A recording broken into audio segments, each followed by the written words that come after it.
Fitzgerald. Chapter 1.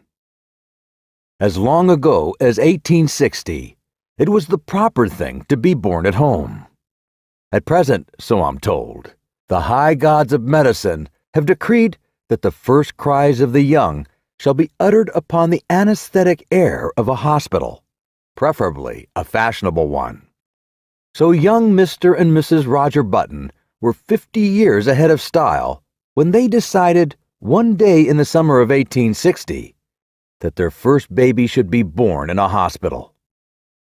Whether this anachronism had any bearing upon the astonishing history I am about to set down will never be known.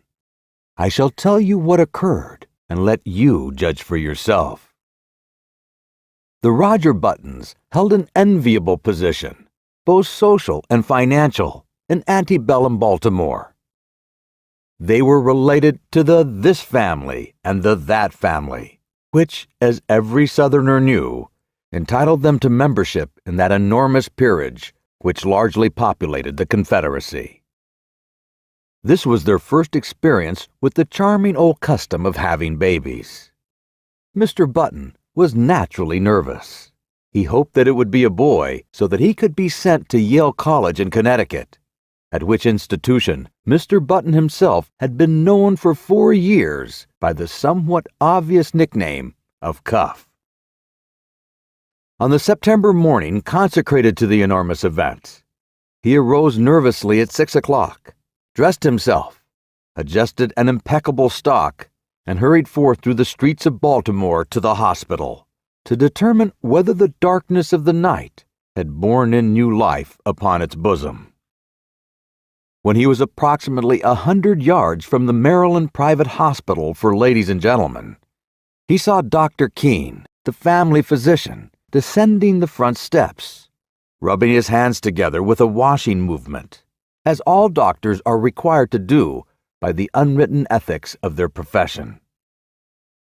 Mr. Roger Button, the president of Roger Button and Company, Wholesale Hardware, began to run toward Dr. Keene with much less dignity than was expected from a Southern gentleman of that picturesque period.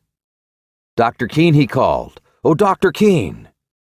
The doctor heard him, faced around, and stood waiting, a curious expression settling on his harsh, medicinal face as Mr. Button drew near.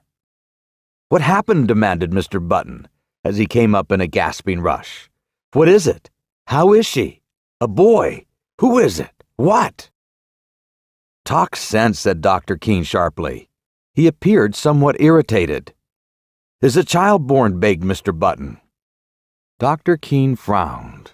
"Why, yes, I suppose so, after a fashion." Again he threw a curious glance at Mr. Button. "Is my wife all right?" "Yes." "Is it a boy or a girl?" "Here now," cried Dr. Keene, in a perfect passion of irritation. "I'll ask you to go and see for yourself. Outrageous!" He snapped the last word out in almost one syllable. Then he turned away muttering, "Do you imagine a case like this will help my professional reputation? One more would ruin me, ruin anybody." "What's the matter?" demanded Mr. Button, appalled. "Triplets?" "No, not triplets," answered the doctor cuttingly. "What's more, you can go and see for yourself, and get another doctor. I brought you into the world, young man, and I've been physician to your family for 40 years, but I'm through with you. I don't want to see you or any of your relatives ever again. Goodbye." Then he turned sharply, and without another word, climbed into his phaeton, which was waiting at the curbside, and drove severely away. Mr. Button stood there upon the sidewalk, stupefied and trembling from head to foot. What horrible mishap has occurred? He had suddenly lost all desire to go into the Maryland Private Hospital for Ladies and Gentlemen. It was with the greatest difficulty that a moment later he forced himself to mount the steps and enter the front door. A nurse was sitting behind a desk in the opaque gloom of the hall. Swallowing his shame, Mr. Button approached her. "Good morning," she remarked, looking at him pleasantly. Good morning. I'm Mr. Button." At this, a look of utter terror spread itself over the girl's face. She rose to her feet and seemed about to fly from the hall, restraining herself only with the most apparent difficulty. "I want to see my child," said Mr. Button. The nurse gave a little scream. "Oh, of course," she cried hysterically. "Upstairs, right upstairs. Go up." She pointed the direction, and Mr. Button, bathed in cool perspiration, turned falteringly and began to mount to the second floor. In the upper hall, he addressed another nurse who approached him, basin in hand. "I'm Mr. Button," he managed to articulate. "I want to see my—" Clank! The basin clattered to the floor and rolled in the direction of the stairs. Clank! Clank! It began a methodical descent, as if sharing in the general terror which this gentleman provoked. "I want to see my child," Mr. Button almost shrieked. He was on the verge of collapse. Clank! The basin reached the first floor. The nurse regained control of herself and threw Mr. Button a look of hearty contempt. "All right, Mr. Button," she agreed in a hushed voice. "Very well. But if you knew what a state it's put us all in this morning, it's perfectly outrageous. The hospital will never have a ghost of a reputation after—" "Hurry," he cried hoarsely. "I can't stand this." "Come this way then, Mr. Button." He dragged himself after her. At the end of a long hall, they reached a room from which proceeded a variety of howls. Indeed, a room which, in later parlance, would have been known as the crying room. They entered. "Well," gasped Mr. Button, "which is mine?" "There," said the nurse. Mr. Button's eyes followed her pointing finger, and this is what he saw. Wrapped in a voluminous white blanket and partly crammed into one of the cribs, there sat an old man, apparently about 70 years of age. His sparse hair was almost white, and from his chin dripped a long smoke-colored beard, which waved absurdly back and forth, fanned by the breeze coming in at the window. He looked up at Mr. Button with dim, faded eyes, in which lurked a puzzled question. "Am I mad?" thundered Mr. Button, his terror resolving into rage. "Is this some ghastly hospital joke?" "It doesn't seem like a joke to us," replied the nurse severely. "And I don't know whether you're mad or not, but that is most certainly your child." The cool perspiration redoubled on Mr. Button's forehead. He closed his eyes and then, opening them, looked again. There was no mistake. He was gazing at a man of 70, a baby of 70, a baby whose feet hung over the sides of the crib in which he was reposing. The old man looked placidly from one to the other for a moment, and then suddenly spoke in a cracked and ancient voice. "Are you my father?" he demanded. Mr. Button and the nurse shook violently. "Because if you are," went on the old man querulously, "I wish you'd get me out of this place, or, at least, get them to put a comfortable rocker in here." "Where in God's name did you come from? Who are you?" burst out Mr. Button frantically. "I can't tell you exactly who I am," replied the old man, "because I've only been born a few hours. But my last name is certainly Button." "You lie! You're an impostor!" The old man turned wearily to the nurse. "Nice way to welcome a newborn child," he complained in a weak voice. "Tell him he's wrong, why don't you?" "You're wrong, Mr. Button," said the nurse severely. "This is your child, and you'll have to make the best of it. We're going to have to ask you to take him home with you as soon as possible, sometime today." "Home?" repeated Mr. Button incredulously. "Yes, you can't leave him here. We really can't, you know." "I'm glad of it," whined the old man. "This is a fine place to keep a youngster of quiet taste. With all this yelling and howling, I haven't been able to get a wink of sleep. I asked for something to eat." Here his voice rose to a shrill note of protest. "And they brought me a bottle of milk." Mr. Button sank down upon a chair near his son and concealed his face in his hands. "My heavens," he murmured in an ecstasy of horror. "What will people say? What must I do?" "You'll have to take him home," insisted the nurse. "Immediately." A grotesque picture formed itself with a dreadful clarity before the eyes of the tortured man. A picture of himself walking through the crowded streets of the city with this appalling apparition stalking by his side. I can't, he moaned. People will stop to speak to him. And what was he going to say? He would have to introduce this septuagenarian. "This is my son, born early this morning." And then the old man would gather his blanket around him, and they would plod on, past the bustling stores, the slave market. For a dark moment, Mr. Button wished passionately that his son was black. Past the luxurious homes of the residential district, past the home for the aged. "Come, pull yourself together," commanded the nurse. "See here," the old man announced suddenly. "If you think I'm going to walk home in this blanket, you're entirely mistaken. Babies always have blankets." With a malicious crackle, the old man held up a small white swaddling garment. "Look," he quavered. "This is what they have ready for me." "Babies always wear those," said the nurse primly.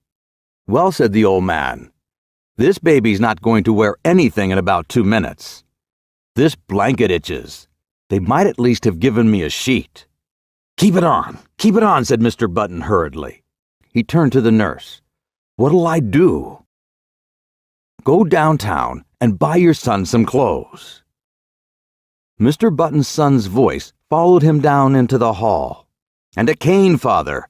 I want to have a cane." Mr. Button banged the outer door savagely. Chapter 2. "Good morning," said Mr. Button nervously, to the clerk in the Chesapeake Dry Goods Company. "I want to buy some clothes for my child." "How old is your child, sir?" "About 6 hours," answered Mr. Button, without due consideration. "Baby supply department in the rear." "Why, I'm not sure that's what I want. He's an unusually large-sized child. Exceptionally, large. They have the largest child sizes." "Where is the boys' department?" inquired Mr. Button, shifting his ground desperately. He felt that the clerk must have surely sensed his shameful secret. "Right here." "Well," he hesitated. The notion of dressing his son in men's clothes was repugnant to him. If, say, he could only find a very large boy's suit, he might cut off that long and awful beard, dye the white hair brown, and thus manage to conceal the worst, and to retain something of his own self-respect, not to mention his position in Baltimore society. But a frantic inspection of the boys' department revealed no suits to fit the newborn Button. He blamed the store, of course. In such cases, it is a thing to blame the store. "How old did you say that boy of yours was?" demanded the clerk curiously. "He's 16. "Oh, I beg your pardon. I thought you said 6 hours. You'll find the use department in the next aisle." Mr. Button turned miserably away. Then he stopped, brightened, and pointed his finger toward a dress dummy in the window display. "There," he exclaimed. "I'll take that suit, out there on the dummy." The clerk stared. "Why," he protested, "that's not a child's suit. At least, it is, but it's for fancy dress. You could wear it yourself." "Wrap it up," insisted his customer nervously. "That's what I want." The astonished clerk obeyed. Back at the hospital, Mr. Button entered the nursery and almost threw the package at his son. "Here's your clothes," he snapped out. The old man untied the package and viewed the contents with a quizzical eye. "They look sort of funny to me," he complained. "I don't want to be made a monkey of." "You've made a monkey of me," retorted Mr. Button furiously. "Never you mind how funny you look. Put them on, or I'll spank you." He swallowed uneasily at the penultimate word, feeling nevertheless that it was the proper thing to say. "All right, father." This with a grotesque simulation of filial respect. "You've lived longer. You know best. Just as you say." As before, the sound of the word father caused Mr. Button to shudder violently. "And hurry." "I'm hurrying, father." When his son was dressed, Mr. Button regarded him with depression. The costume consisted of dotted socks, pink pants, and a belted blouse with a wide white collar. Over the blouse waved the long whitish beard, drooping almost to the waist. The effect was not good. "Wait." Mr. Button seized a pair of hospital shears, and with 3 quick snaps, amputated a large section of the beard. But even with this improvement, the ensemble fell far short of perfection. The remaining brush of scraggly hair, the watery eyes, the ancient teeth, seemed oddly out of tone with the gaiety of the costume. Mr. Button, however, was obdurate. He held out his hand. "Come along," he said sternly. His son took the hand trustingly. "What are you going to call me, Dad?" he quavered as they walked from the nursery. "Just Baby for a while, till you think of a better name?" Mr. Button grunted. "I don't know," he answered harshly. "I think we'll call you Methuselah." Chapter 3. Even after the new addition to the Button family had had his hair cut short, and then dyed to a sparse, unnatural black, had had his face shaved so close that it glistened, and had been attired in small boy clothes made to order by a flabbergasted tailor, it was impossible for Button to ignore the fact that his son was a poor excuse for a first family baby. Despite his age stoop, Benjamin Button, for it was by this name they called him, instead of by the appropriate but invidious Methuselah, was 5 feet 8 inches tall. His clothes did not conceal this, nor did the clipping and dyeing of his eyebrows disguise the fact that the eyes under were faded and watery and tired. In fact, the baby nurse who had been engaged in advance left the house after one look, in a state of considerable indignation. Mr. Button persisted in his unwavering purpose. Benjamin was a baby, and a baby he should remain. At first, he declared that if Benjamin didn't like warm milk, he could go without food altogether. But he was finally prevailed upon to allow his son bread and butter, and even oatmeal by way of a compromise. One day he brought home a rattle, and giving it to Benjamin, insisted in no uncertain terms that he should play with it, whereupon the old man took it with a weary expression, and could be heard jingling it obediently at intervals throughout the day. There can be no doubt, though, that the rattle bored him, and that he found other and more soothing amusements when he was left alone.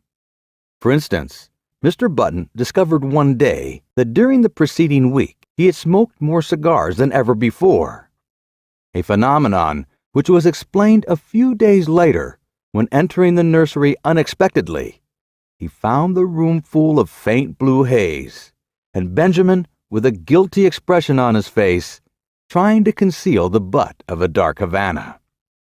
This, of course, called for a severe spanking, but Mr. Button found that he could not bring himself to administer it. He merely warned his son that cigars would stunt his growth.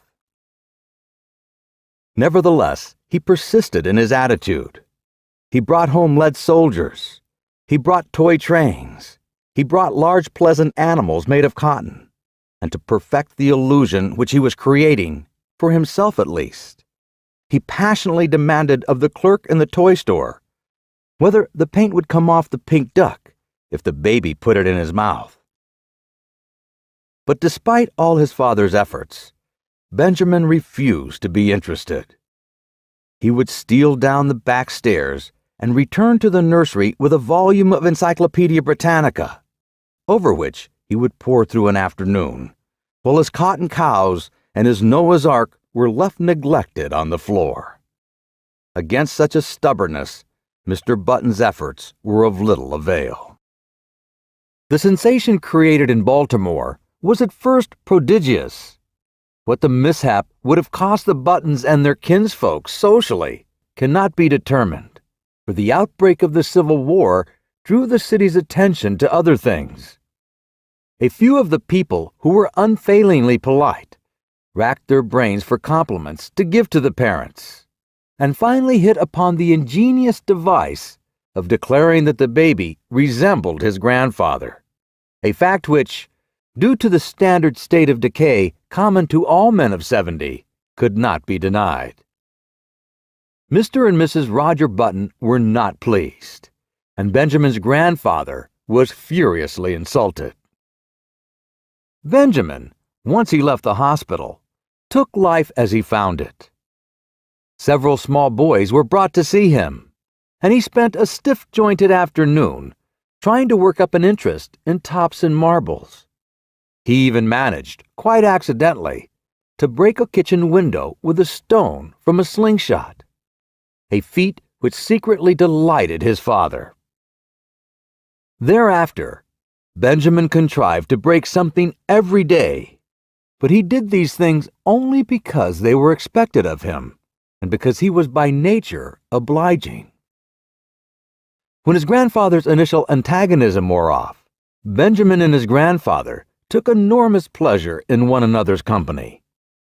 They would sit for hours, these two, so far apart in age and experience, and like old cronies, discuss with tireless monotony the slow events of the day.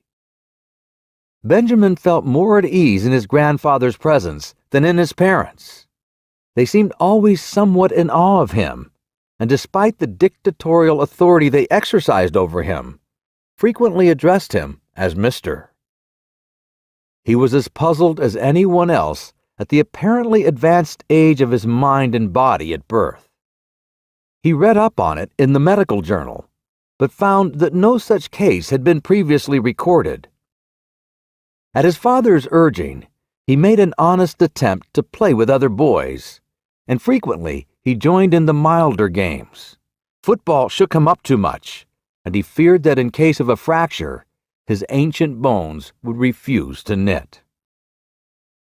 When he was 5, he was sent to kindergarten, where he was initiated into the art of pasting green paper on orange paper, of weaving colored maps, and manufacturing eternal cardboard necklaces.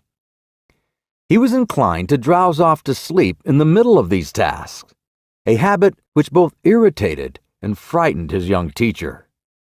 To his relief, she complained to his parents, and he was removed from the school. The Roger Buttons told their friends that they felt he was too young. By the time he was 12 years old, his parents had grown used to him.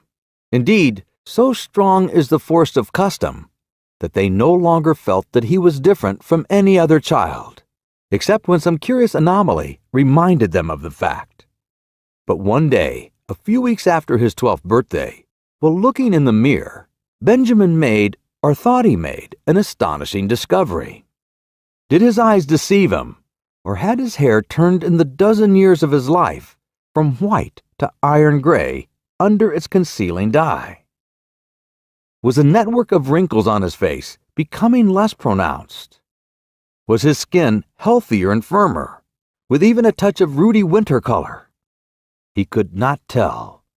He knew that he no longer stooped, and that his physical condition had improved since the early days of his life.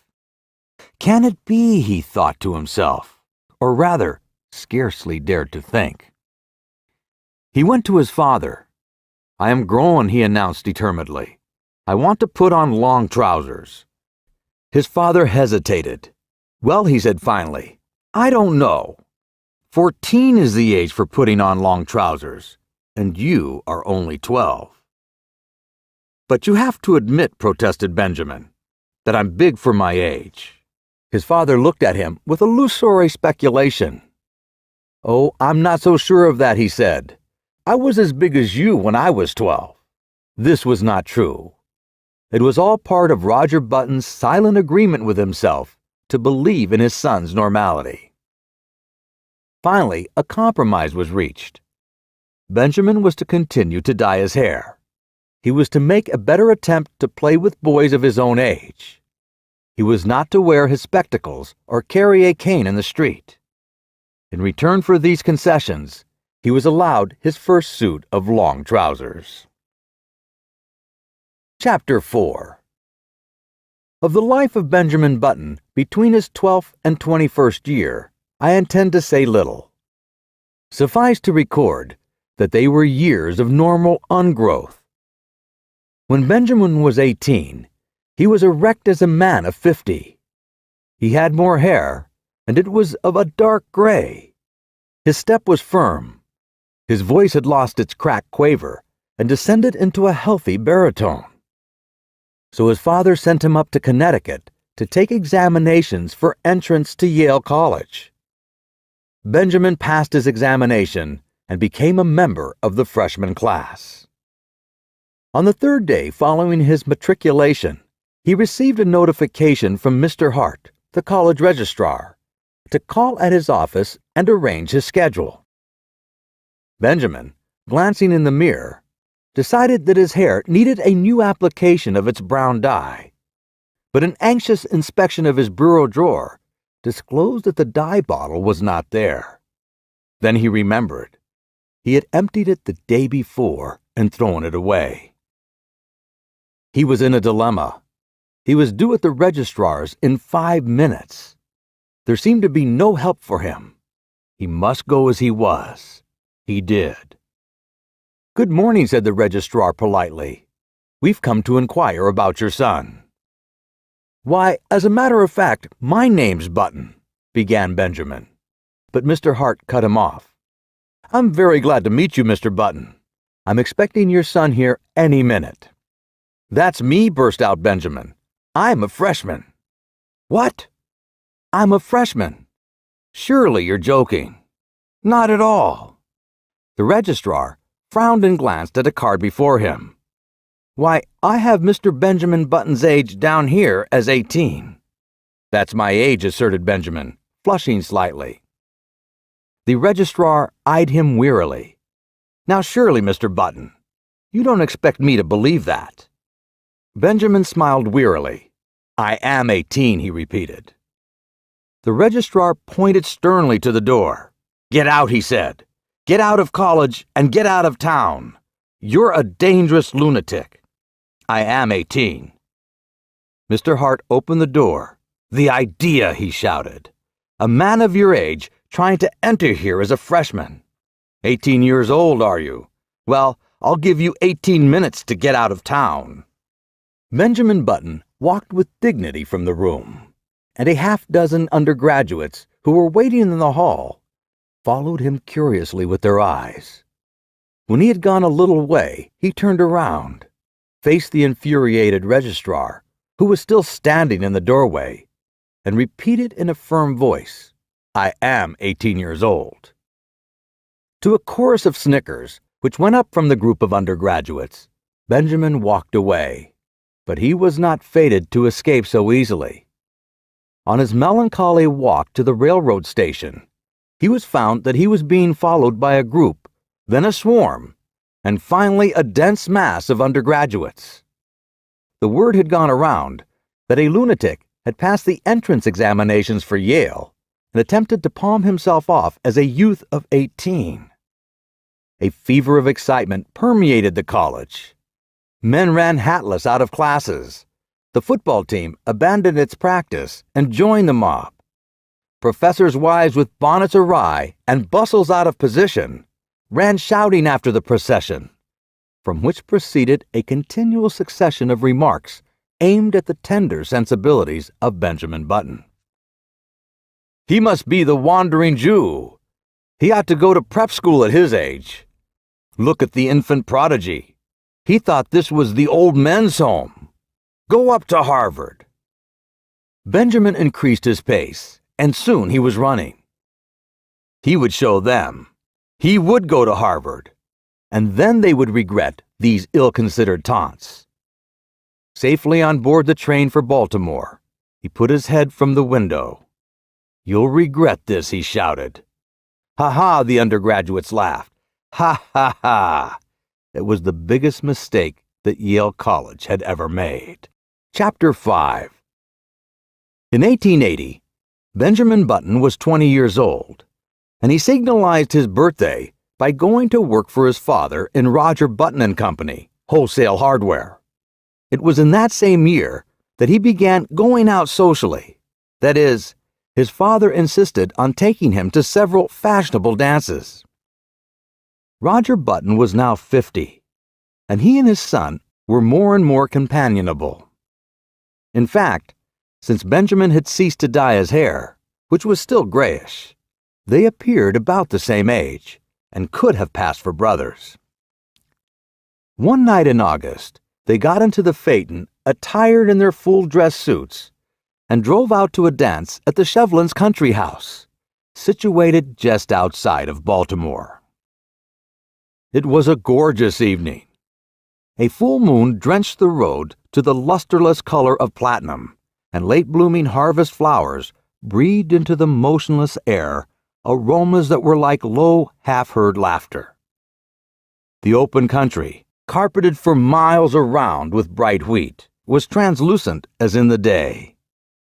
It was almost impossible not to be affected by the sheer beauty of the sky. Almost. "There's a great future in the dry goods business," Roger Button was saying. He was not a spiritual man. His aesthetic sense was rudimentary. "Old fellows like me can't learn new tricks," he observed profoundly. "It's you youngsters with energy and vitality that have the great future before you." Far up the road, the lights of the Shevlins' country house drifted into view, and presently there was a sighing sound that crept persistently toward them. It might have been the fine plaint of violins or the rustle of the silver wheat under the moon. They pulled up behind a handsome brougham whose passengers were disembarking at the door. A lady got out, then an elderly gentleman, then another young lady, beautiful as sin. Benjamin was immediately enchanted. An almost chemical change seemed to dissolve and recompose the very elements of his body. A rigor passed over him. Blood rose into his cheeks and his forehead, and there was a steady thumping in his ears. It was love at first sight. The girl was slender and frail, with hair that was ashen under the moon and honey-colored under the sputtering glass lamps of the porch. Over her shoulders was thrown a Spanish mantilla of softest yellow, butterflied and black. Her feet were glittering buttons at the hem of her bustled dress. Roger Button leaned over to his son. "That," he said, "is the young Hildegard Moncrief, the daughter of General Moncrief." Benjamin nodded enthusiastically. "Pretty little thing," he said, ruffling in his seat. But when the driver had led the buggy away, he added, "Dad, you might introduce me to her." They approached a group, of which Miss Moncrief was the center. Reared in the old tradition, she curtsied low before Benjamin. Yes, he might have a dance. He thanked her and walked away, staggered away. The interval until the time for his turn should arrive dragged itself out interminably. He stood close to the wall, silent, inscrutable, watching with murderous eyes the young bloods of Baltimore as they eddied around Hildegard Moncrief, passionate admiration in their faces. How obnoxious they seemed to Benjamin, how intolerably rosy. Their curling brown whiskers aroused in him a feeling equivalent to indigestion. But when his own time came, and he drifted with her out upon the changing floor to the music of the latest waltz from Paris, his jealousies and anxieties melted from him like a mantle of snow. Blind with enchantment, He felt that life was just beginning. "You and your brother got here just as we did, didn't you?" asked Hildegard, looking up at him with eyes that were like bright blue enamel. Benjamin hesitated. If she took him for his father's brother, would it be best to enlighten her? He remembered his experience at Yale, so he decided against it. It would be rude to contradict a lady. It would be criminal to mar this exquisite occasion with the grotesque story of his origin. Later, perhaps. So he nodded, smiled, listened, was happy. "I like men of your age," Hildegard told him. "Young boys are so idiotic. They tell me how much champagne they drank at college and how much money they lose playing cards. Men of your age know how to appreciate women." Benjamin felt himself on the verge of a proposal. With an effort, he choked back the impulse. "You're just the romantic age," she continued. 50. 25 is too worldly wise. 30 is apt to be pale from overwork. 40 is the age of long stories that take a whole cigar to tell. 60 is 60 is too near 70. But 50 is the mellow age. I love 50. 50 seemed to Benjamin a glorious age. He longed passionately to be 50. "I've always said," went on Hildegard, "that I'd rather marry a man of 50 and be taken care of than many a man of 30 and take care of him." For Benjamin, the rest of the evening was bathed in a honey-colored mist. Hildegard gave him 2 more dances, and they discovered that they were marvelously in accord on all the questions of the day.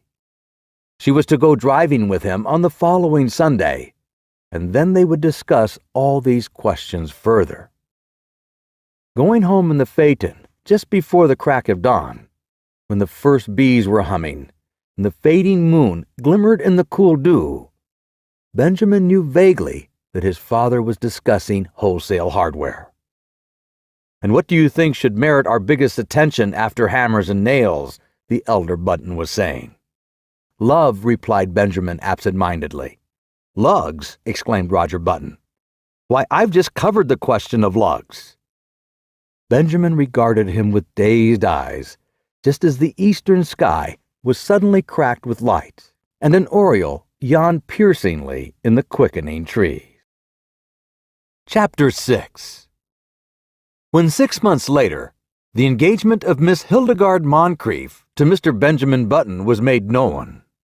I say made known, for General Moncrief declared he would rather fall upon his sword than announce it.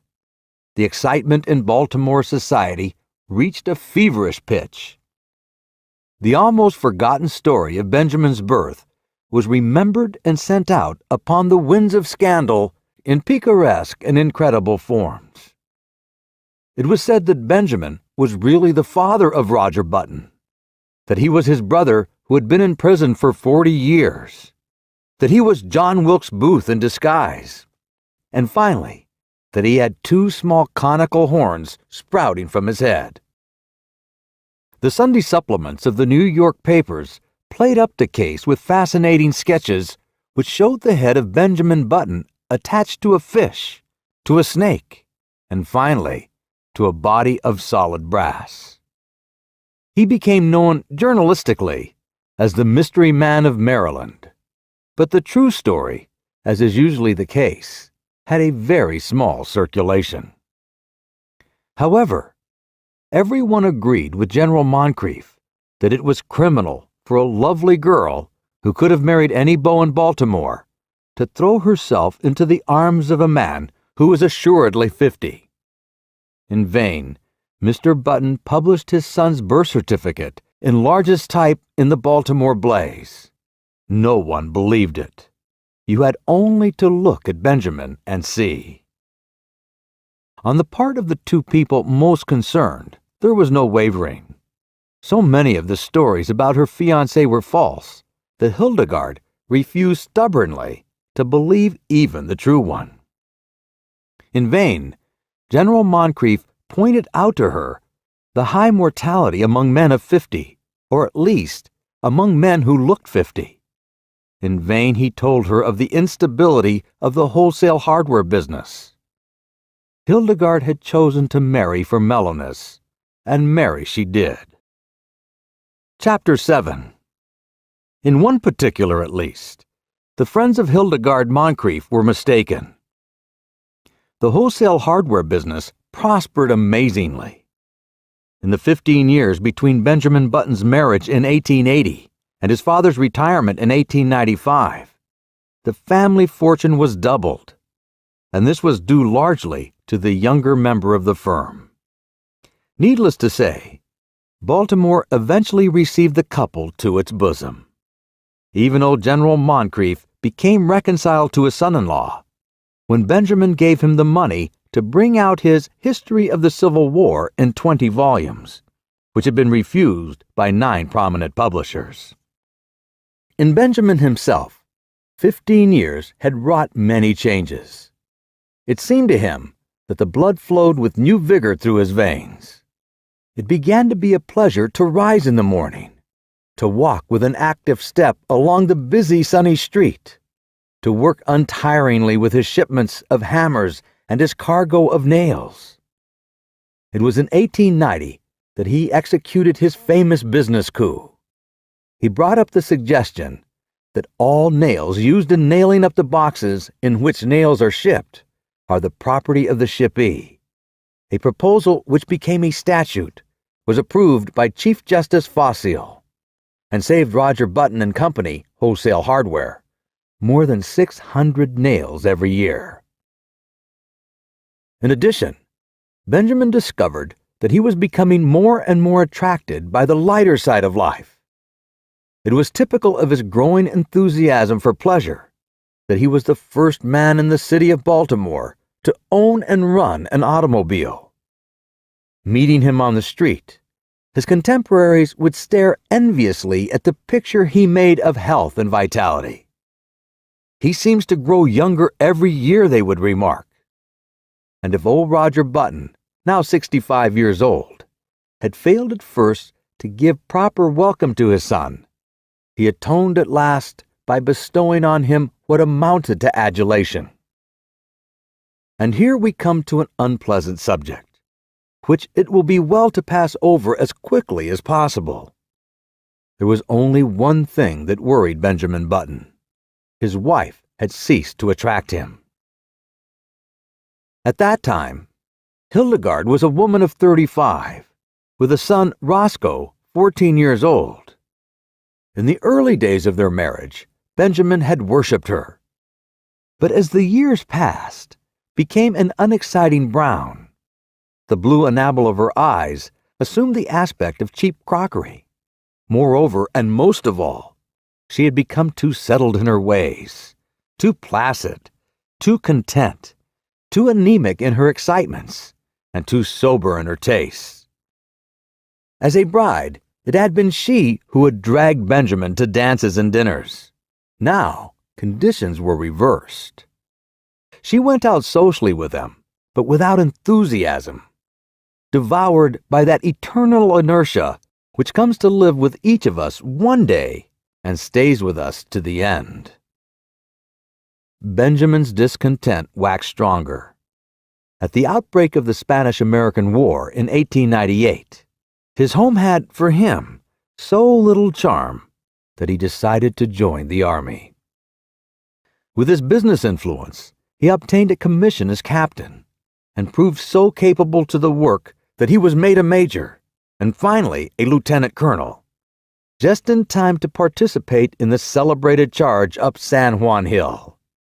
He was slightly wounded and received a medal.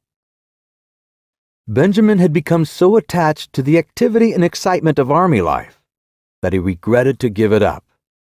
But his business required attention, so he resigned his commission and came home. He was met at the station by a brass band and escorted to his house. Chapter 8. Hildegard, waving a large silk flag, greeted him on the porch, and even as he kissed her, he felt a sinking of the heart, realizing that these 3 years had taken their toll. She was a woman of 40 now, with a faint skirmish line of gray hairs in her head. The sight depressed him. Up in his room, he saw his reflection in the familiar mirror.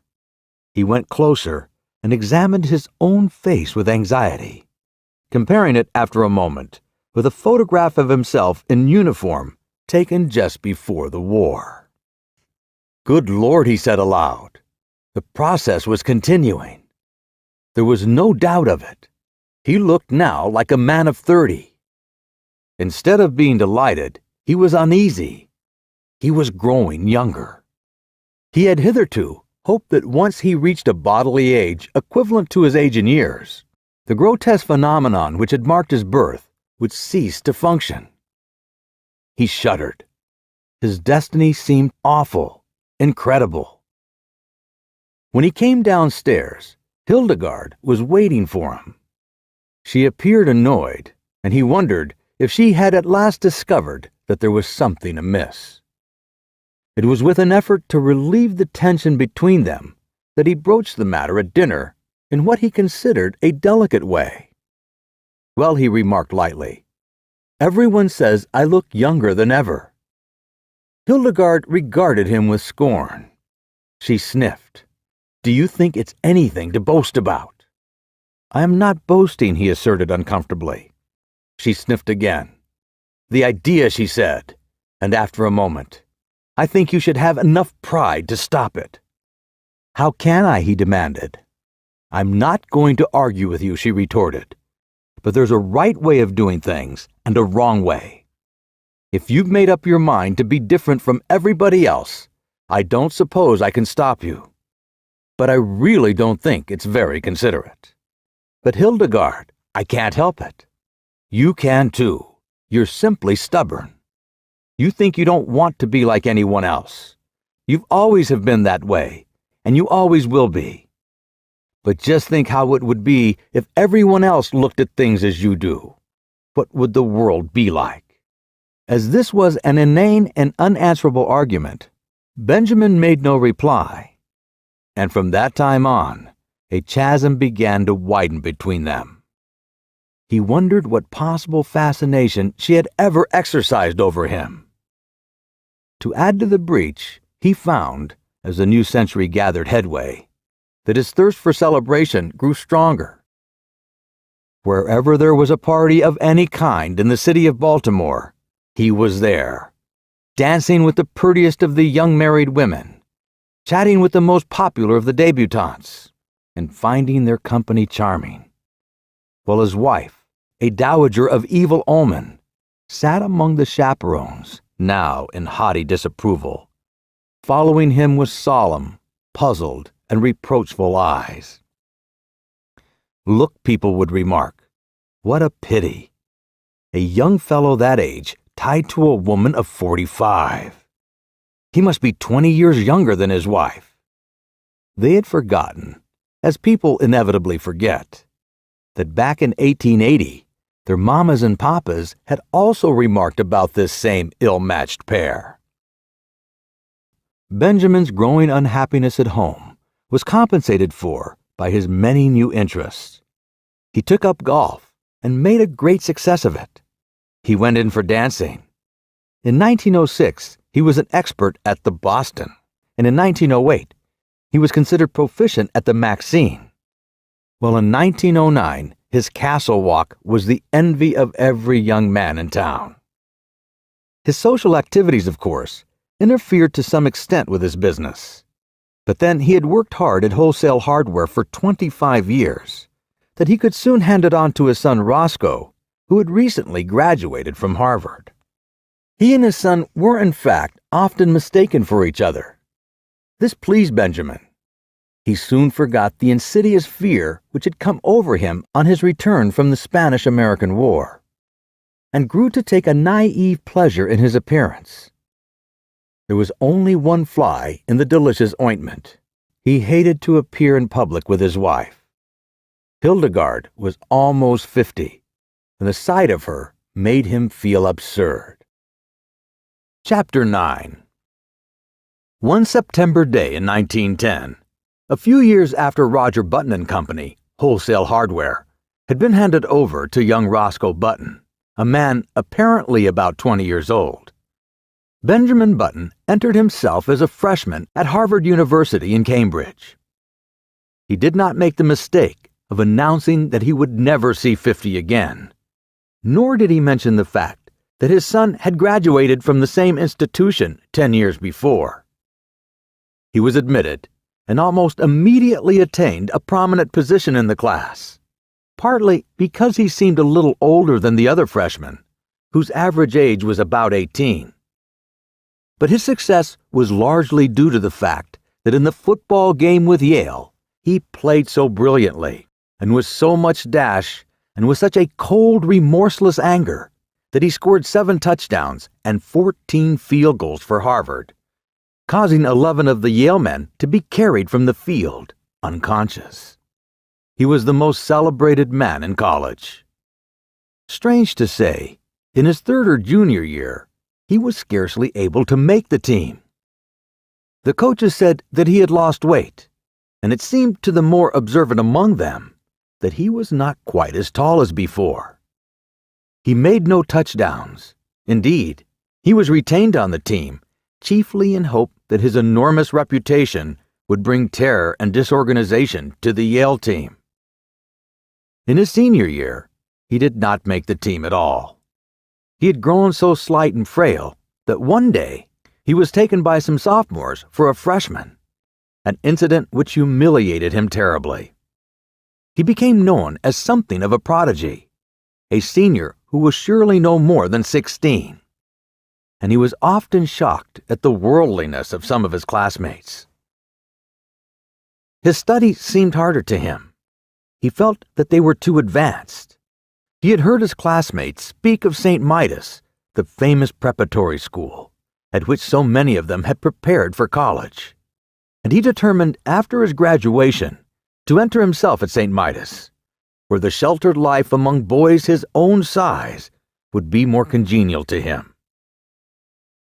Upon his graduation in 1914, he went home to Baltimore with his Harvard diploma in his pocket. Hildegard was now residing in Italy, so Benjamin went to live with his son, Roscoe. But though he was welcomed in a general way, there was obviously no heartiness in Roscoe's feeling toward him. There was even perceptible a tendency on his son's part to think that Benjamin, as he moped about the house in adolescent moodiness, was somewhat in the way. Roscoe was married now and prominent in Baltimore life, and he wanted no scandal to creep out in connection with his family. Benjamin, no longer persona grata with the debutantes and younger college set, found himself alone much of the time, except for the companionship of 3 or 4 15-year-old boys in the neighborhood. His idea of going to St. Midas recurred to him.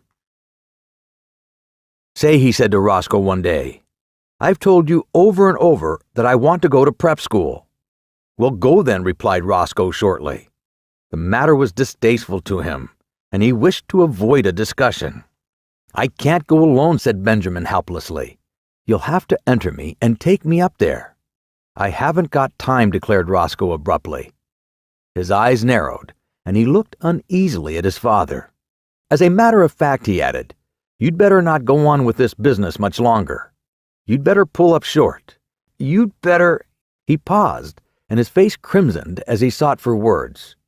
"You'd better turn right around and start back the other way. This has gone too far to be a joke. It isn't funny any longer. You behave yourself." Benjamin looked at him on the verge of tears. "And another thing," continued Roscoe. "When visitors are in the house, I want you to call me Uncle, not Roscoe. But Uncle, do you understand? It looks absurd for a boy of 15 to call me by my first name. Perhaps you'd better call me Uncle all the time, so you'll get used to it." With a harsh look at his father, Roscoe turned away. Chapter 10. At the termination of this interview, Benjamin wandered dismally upstairs and stared at himself in the mirror. He had not shaved for 3 months, but he could find nothing on his face but a faint white down with which it seemed unnecessary to meddle. When he had first come home from Harvard, Roscoe had approached him with the proposition that he should wear eyeglasses and imitation whiskers glued to his cheeks, and it seemed for a moment that the farce of his early years was to be repeated. But whiskers had itched and made him ashamed. He wept, and Roscoe had reluctantly relented. Benjamin opened a book of boy stories, The Boy Scouts in Bimini Bay, and began to read. But he found himself thinking persistently about the war. America had joined the Allied cause during the preceding month, and Benjamin wanted to enlist. But alas, 16 was the minimum age, and he did not look that old. His true age, which was 57, would have disqualified him anyway. There was a knock at his door, and the butler appeared with a letter bearing a large official legend in the corner, and addressed to Mr. Benjamin Button. Benjamin tore it open eagerly and read the enclosure with delight. It informed him that many reserve officers who had served in the Spanish-American War were being called back into service with a higher rank, and it enclosed his commission as Brigadier General in the United States Army, with orders to report immediately. Benjamin jumped to his feet, quivering with enthusiasm. This was what he had wanted. He seized his cap, and 10 minutes later he had entered a large tailoring establishment on Charles Street, and he asked in his uncertain treble to be measured for a uniform. "Want to play soldier, Sonny?" demanded a clerk casually. Benjamin flushed. "Say, never mind what I want," he retorted angrily. "My name's Button, and I live on Mount Vernon Place, so you know I'm good for it." "Well," admitted the clerk hesitantly, "if you're not, I guess your daddy is all right." Benjamin was measured, and a week later his uniform was completed. He had difficulty in obtaining the proper general's insignia because the dealer kept insisting to Benjamin that a nice Boy Scout badge would look just as well and be much more fun to play with. Saying nothing to Roscoe, he left the house one night and proceeded by train to Camp Mosby in South Carolina, where he was to command an infantry brigade. On a sultry April day, he approached the entrance to the camp, paid off the taxicab which had brought him from the station, and turned to the sentry on guard. "Get someone to handle my baggage," he said briskly. The sentry eyed him reproachfully. "Say," he remarked, "where are you going with the general's duds, Sonny?" Benjamin, veteran of the Spanish-American War, whirled upon him with fire in his eyes, but with, alas, a changing treble voice. "Come to attention," he tried to thunder. He paused for breath. Then suddenly he saw the sentry snap his heels together and bring his rifle to the present. Benjamin concealed a smile of gratification, but when he glanced around, his smile faded. It was not he who had inspired obedience, but an imposing artillery colonel who was approaching on horseback. "Colonel," called Benjamin shrilly. The colonel came up, drew rein, and looked warmly down at him with a twinkle in his eyes. "Whose little boy are you?" he demanded kindly.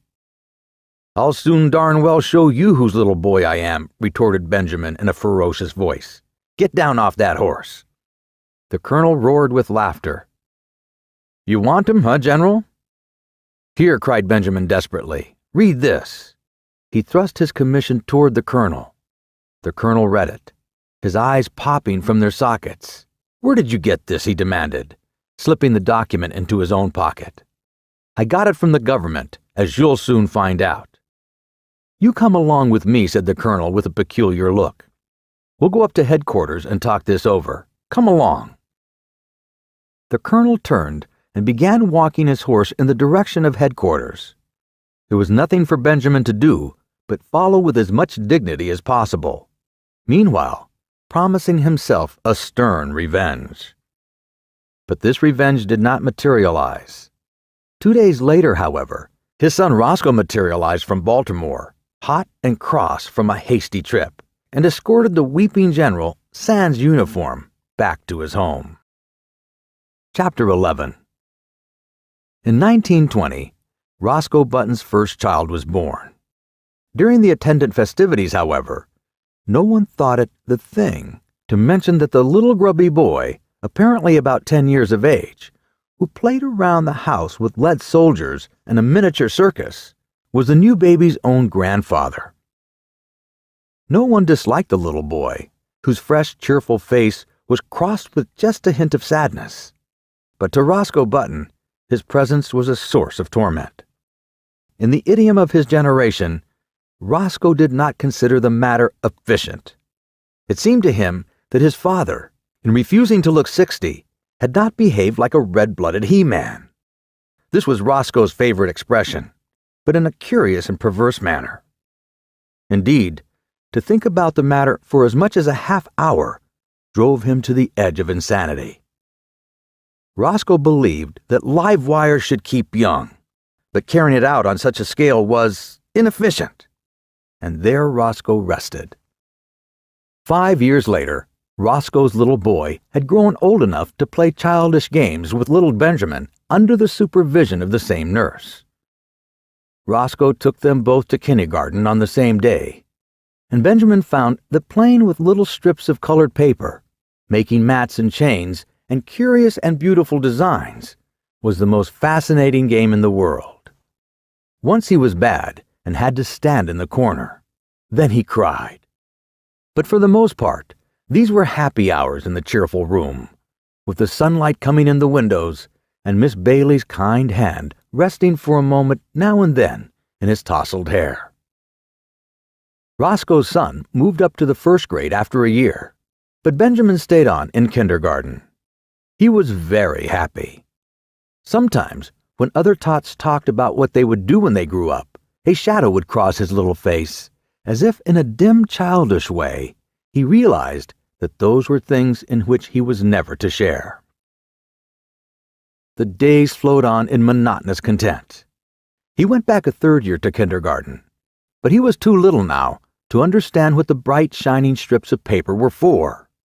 He cried because the other boys were bigger than he, and he was afraid of them. The teacher talked to him, but though he tried to understand, he could not understand at all. He was taken from kindergarten. His nurse, Nana, in her starched gingham dress, became the center of his tiny world. On bright days, they walked in the park. Nana would point at a great gray monster and say elephant, and Benjamin would say it after her. And when he was being undressed for bed that night, he would say it over and over aloud to her, elephant, elephant, elephant. Sometimes Nana let him jump on the bed, which was fun, because if you sat down exactly right, it would bounce you up on your feet again, and if you said "ah" for a long time while you jumped, you got a very pleasing broken vocal effect. He loved to take a big cane from the hat rack and go around hitting chairs and tables with it, saying, "Fight, fight, fight." When there were people there, the old ladies would cluck at him, which interested him, and the young ladies would try to kiss him, which he submitted to with mild boredom. And when the long day was done at 5 o'clock, he would go upstairs with Nana and be fed on oatmeal and nice, soft, mushy foods with a spoon. There were no troublesome memories in his childish sleep. No token came to him of his brave days at college, of the glittering years when he flustered the hearts of many girls. There were only the white, safe walls of his crib, and Nana, and a man who came to see him sometimes, and a great big orange ball that Nana pointed at just before his twilight bed hour and called Sun. When the sun went, his eyes were sleepy. There were no dreams to haunt him. The past, the wild charge at the head of his men up San Juan Hill, the first years of his marriage when he worked late into the summer dusk down in the busy city for young Hildegard whom he loved, the days before that, when he sat smoking far into the night in the gloomy old Button house on Monroe Street with his grandfather. All these had faded like unsubstantial dreams from his mind, as though they had never been. He did not remember. He did not remember clearly whether the milk was warm or cool at his last feeding, or how the days passed.